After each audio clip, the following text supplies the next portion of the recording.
Good morning. ഇന്നൊരു 5:30 ആയപ്പോഴത്തേക്ക് എഴുന്നേറ്റു. ഇല്ലെങ്കിൽ ഞാനൊരു 5:45, 5:50 ആവും എണീറ്റ് വരാനായിട്ട്. എന്താണോ പ്രിപ്പയർ ചെയ്യേണ്ടത് അതനുസരിച്ചുള്ള ടൈം അഡ്ജസ്റ്റ് ചെയ്തിട്ടാണ് എണീറ്റ് വരിക. ഇന്ന് ഇടിയപ്പവും ഗ്രീൻ പീസ് കറിയാണ്.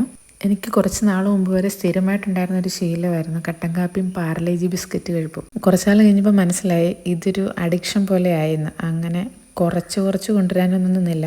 തോന്നിയ സമയത്ത് ഒരൊറ്റയടിക്ക് കട്ടൻ കാപ്പി കുടിക്കലും നിർത്തി, ബിസ്ക്കറ്റ് കഴിക്കലും നിർത്തി. ഇപ്പോൾ വല്ലപ്പോഴും മാത്രം നല്ല മഴയും തണുപ്പൊക്കെ ഉണ്ടെങ്കിൽ ഒരു അര ഗ്ലാസ് കട്ടൻ കാപ്പി കുടിക്കും. അത്രയേ ഉള്ളൂ. അതും മധുരമൊന്നും എടുത്തില്ല. വർഷങ്ങളായി ഞാൻ ചായയിലോ കാപ്പിയിലോ അങ്ങനെ മധുരമൊന്നും യൂസ് ചെയ്യാറില്ല.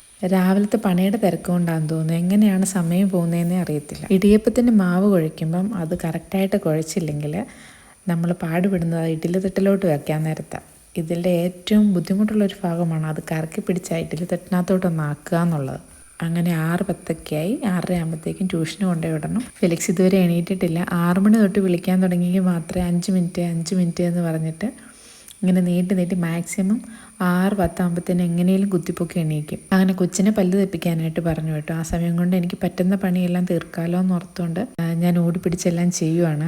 6:30 മുതൽ 7:30 വരെയാണ് ട്യൂഷൻ. അത് കഴിഞ്ഞ് വേണം പോയി കൂട്ടിക്കൊണ്ട് വരാൻ. അതിനുശേഷം അവനെ കുളിക്കണം, ബ്രേക്ക്ഫാസ്റ്റ് കഴിക്കണം, പിന്നെ യൂണിഫോം ഇടണം. 8:15 8:20 ആകുമ്പോഴത്തേക്കും ഞങ്ങൾ റെഡിയായി നിൽക്കണം. 8:20 അല്ലെങ്കിൽ 8:25 ഈ ടൈമിനുള്ളിൽ സ്കൂൾ ബസ് വരും. എണീക്കുന്ന ടൈം എപ്പോഴാണോ ആ സമയം മുതൽ 8:30 വരെ ഇങ്ങനെ മുള്ളിമ്മ നിൽക്കുന്ന പോലെയാണ്. അതിനിടയ്ക്ക് ഈ വീഡിയോയും കൂടി എടുക്കുന്നതുകൊണ്ട് എല്ലാം കൂടെ കുറച്ച് നേരത്തെ ചെയ്യാൻ വേണ്ടി ടൈം അഡ്ജസ്റ്റ് ചെയ്തിട്ടാണ് എണീക്കുക. അവരുടെ എല്ലാ കാര്യങ്ങളും അവർ തന്നെ ചെയ്തോളും. എന്നാലും ബ്രഷ് ചെയ്യാൻ വേണ്ടി മാത്രം നമ്മൾ കുറച്ചധികം പുറകെ നടക്കണം. ഞാൻ ഫെലീനെ ട്യൂഷന് കൊണ്ട് വിട്ടിട്ട് വന്ന് പാലെടുക്കാൻ നിൽക്കുന്നതാണ്. ആ പാലിന് വേണ്ടി ഒരാളവിടെ വെയിറ്റ് ചെയ്യുന്നുണ്ട്. എടുത്തുകൊണ്ട് വരുമ്പോഴേ ഒരു അര ഗ്ലാസ് പാല് ഞാൻ ജെന്നിക്ക് കൊടുക്കാറുണ്ട്. തിരിച്ച് ദാണ്ട കിച്ചണിൽ എത്തിയപ്പോഴേക്കും നമ്മുടെ ഇടിയപ്പമൊക്കെ റെഡിയായി.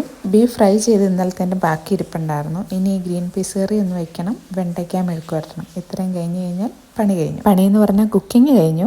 ബാക്കിയൊക്കെ ഉണ്ട് ചെയ്യാനായിട്ട്. അതൊക്കെ പിന്നെ ഇവരെ സ്കൂളിൽ പോയതിന് ശേഷം സമാധാനപരമായിരുന്നു ചെയ്യാവുന്നേ ഉള്ളൂ. അങ്ങനെ ഞാൻ അവരുടെ ലഞ്ചെല്ലാം പാക്ക് ചെയ്തു. അങ്ങനെ അവരും റെഡിയായി. പ്രാർത്ഥനയും കാര്യങ്ങളെല്ലാം കഴിഞ്ഞാൽ ഇനി ബസ്സിന് വേണ്ടി വെയിറ്റ് ചെയ്താൽ മതി. ജെന്നിയുടെ നിപ്പ് കണ്ടെത്തുന്നു. ജെന്നി ഇപ്പോൾ പോകാൻ പോകുന്നു സ്കൂളിലേക്ക്. ചില ദിവസം അവരുടെ ഒപ്പം സ്കൂൾ ബസ്സിൻ്റെ അവിടെ വരെ വരും. കണ്ണ് തെറ്റിയ ചാടിപ്പോവും. എന്നാണെന്നറിയോ, ജെന്നിക്ക് കുറേ കൂട്ടുകാർ വെളിയിൽ വെയിറ്റ് ചെയ്ത് നിൽപ്പുണ്ട്. സമ്മതിക്കില്ല ഞാൻ. അങ്ങനെ രാവിലെ 5:30 മുതൽ 8:30 വരെയുള്ള കുറച്ച് നിമിഷങ്ങളാണ് നിങ്ങൾ എന്നെ കണ്ടത്. അപ്പോൾ ടാറ്റാ.